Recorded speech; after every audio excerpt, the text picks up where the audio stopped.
রানী Elizabeth লন্ডনের Westminster হলে রাষ্ট্রীয় মর্যাদায় শায়িত ব্রিটেনের সবচাইতে দীর্ঘ সময় সিংহাসনে আসীন সম্রাজ্ঞী। অন্ত্যেষ্টিক্রিয়ার আগে 4 দিন সেখানে রানীকে রাষ্ট্রীয় মর্যাদায় শায়িত রাখাই নিয়ম। 19 সেপ্টেম্বর পর্যন্ত তাকে শেষ শ্রদ্ধা সেখানেই জানানো যাবে। রানীর এই দীর্ঘ সময় রাজত্বকালে অনেক কিছুর সাক্ষী থেকেছে ইতিহাস। হ্যালো ফ্রেন্ডস, নলেজ গাইডের আরো একটা পর্বে সবাইকে স্বাগত।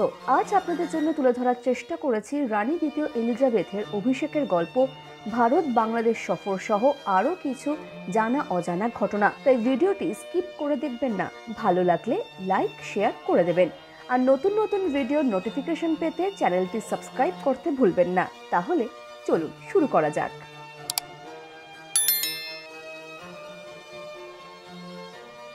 রানী দ্বিতীয় এলিজাবেথের 70 বছর পূর্তি বা প্ল্যাটিনাম জুবিলি উদযাপনের কথা নিশ্চয়ই সকলের মনে আছে। এবার একটু ফিরে যাওয়া যাক 1953 সালে। রানী দ্বিতীয় এলিজাবেথের অভিষেক অনুষ্ঠান হয়েছিল 1953 সালের 2 জুন। সেদিন সবার দৃষ্টি ছিল লন্ডনের দিকে। রানী যখন বাকিংহাম প্রাসাদ থেকে বেরিয়ে ওয়েস্টমিনস্টার অ্যাবিতে যান, তখন সহচরী হিসেবে তার সাথে যাওয়ার জন্য বাছাই করা হয়েছিল 6 তরুণীকে। এই 6 জনের একজন ছিলেন লেডি অ্যান গ্লেনকনের, যিনি তখন পরিচিত ছিলেন লেডি অ্যান কুক নামে। তাদের দায়িত্ব ছিল দুটি: রানীর দীর্ঘ পরিচ্ছদের ভেলভেটের শেষ প্রান্তভাগ ধরে রাখা, আর সেই সঙ্গে নিজেদেরকেও সুন্দর সাজে ফুটিয়ে তোলা। রানী এলিজাবেথের বয়স তখন 26।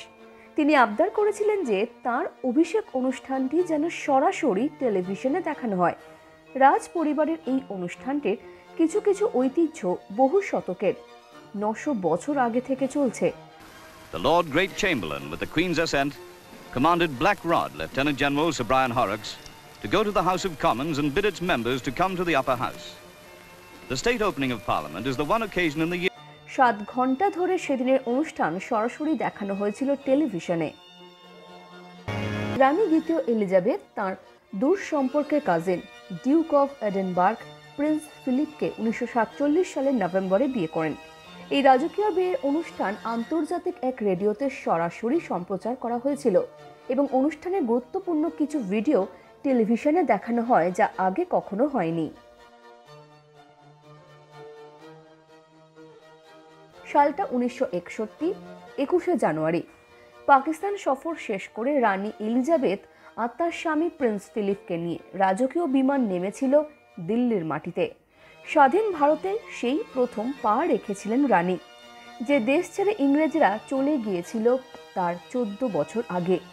তাঁকে স্বাগত জানাতে বিমানবন্দরে হাজির হয়েছিলেন ভারতের তৎকালীন রাষ্ট্রপতি রাজেন্দ্র প্রসাদ, উপরাষ্ট্রপতি সর্বপল্লী রাধাকৃষ্ণন আর প্রধানমন্ত্রী জওহরলাল নেহরু। সে বছর তিনিই ছিলেন 26শে জানুয়ারিতে ভারতীয় প্রজাতন্ত্র দিবসের প্রধান অতিথি। 6 সপ্তাহের সেই ভারত ভ্রমণে রানীর দ্বিতীয় গন্তব্য ছিল কলকাতা। কলকাতার শ্যামবাজার সেন্ট্রাল অ্যাভিনিউ হয়ে রানীর গাড়ি পৌঁছেছিল রাজভবনে। কলকাতা যখন দেশের রাজধানী ছিল, এই প্রাসাদটিই ছিল ভারতের ভাইসরয় বা বড় লাটের আবাস। রেসকোর্সে একটি ঘোড়দৌড় প্রতিযোগিতা দেখতে গিয়েছিলেন তিনি। সেই ঘোড়দৌড়ের নামও ছিল রানীর নামেই, queen Elizabeth II cup tournament.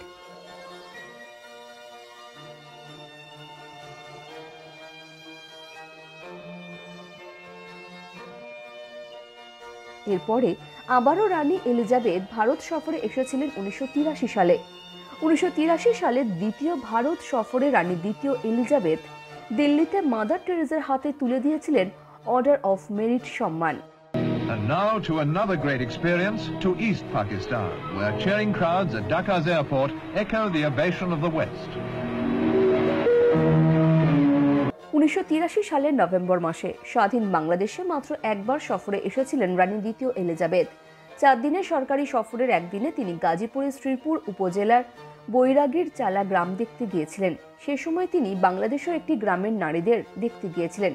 Dhaka থেকে ট্রেনে শ্রীপুর, সেখান থেকে গাড়িতে করে বৈরাগীর চালায় যান রানী দ্বিতীয় এলিজাবেথ।